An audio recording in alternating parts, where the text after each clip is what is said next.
तो क्या आप जानते हैं जप कैसे करना चाहिए, जप की क्या विधि है और जप को करने से क्या फल मिलता है और क्या लाभ होता है।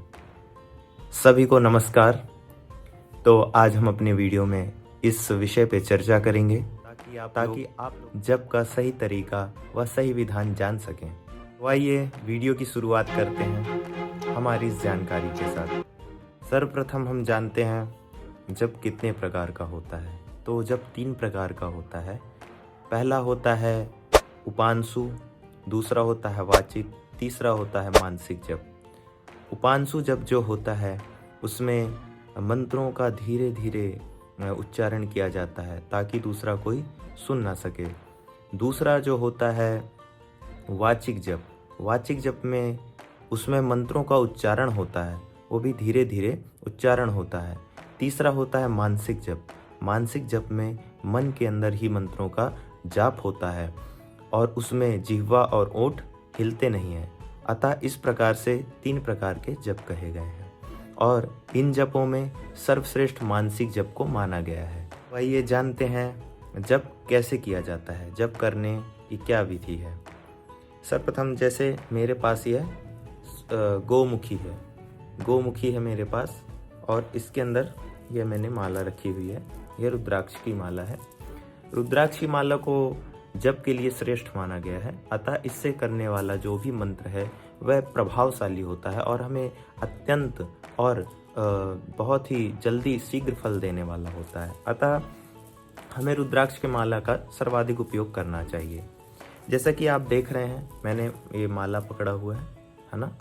तो माला को क्या करना है हमें, जैसे मैंने गोमुखी के अंदर माला को डालना है और फिर उसके अंदर हमें ये जो अनामिका उंगली है, ये जो रिंग फिंगर है ना, इस पे माला को ऊपर सर्वप्रथम रखना है और फिर अंगूठे के सहारे से, अंगूठे का इसमें सहारा होना चाहिए और फिर जो मिडिल फिंगर है उसके सहारे एक एक गोली को, एक एक जो भी इसके माला है उसको हमें आगे की ओर खिसकाते रहना चाहिए।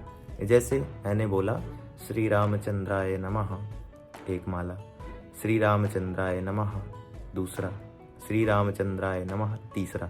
इस प्रकार से इसमें 108 जो भी रुद्राक्ष होते हैं है ना। तो जब 108 रुद्राक्ष पे मान लो हमने एक पूरा माला जप करके हम यहाँ लास्ट पे आ गए, ठीक है। ये जो लास्ट पे आते हैं इसे सुमेरु कहा जाता है। ये माला की क्या होती है, सुमेरु, है ना। तो ये जब हम सुमेरु पे आते हैं तो यहीं हमें इसे पार नहीं करना है। हमें क्या करना है, इसे पार नहीं करना है।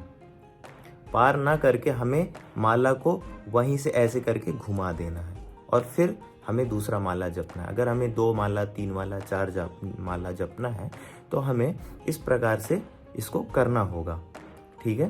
तो हमें ये जो सुमेरु है इसको पार नहीं करना है, क्योंकि कहा गया अगर हम सुमेरु, ये जो भी इसका सुमेरु है, इसे लांघते हैं या पार करते हैं तो उस मंत्र का फल हमें नहीं मिलता है। अतः निष्फल हमारा जो जप हो जाता है। इसलिए इस सुमेरु को नहीं पार करना चाहिए। अतः यहाँ से हमें माला पलटा करके फिर जप करना है, ठीक है। इस प्रकार से हम माला जप कर लेंगे।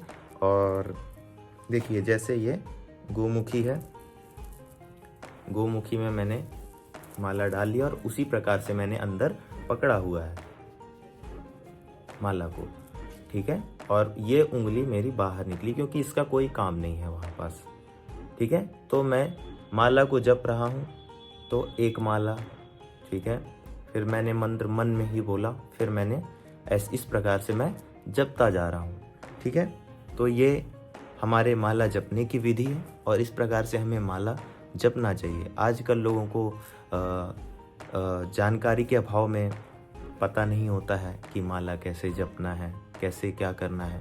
अतः वह किसी भी प्रकार से माला का जाप कर लेते हैं। जैसा कि मेरे थंबनेल में बना हुआ है कि माला कोई ऐसे कर रहा है, कोई अंगूठे से कर रहा है, कोई इससे कर रहा है, कोई इससे बीच वाली उंगली से कर रहा है। अतः ये सब सही तरीका नहीं है।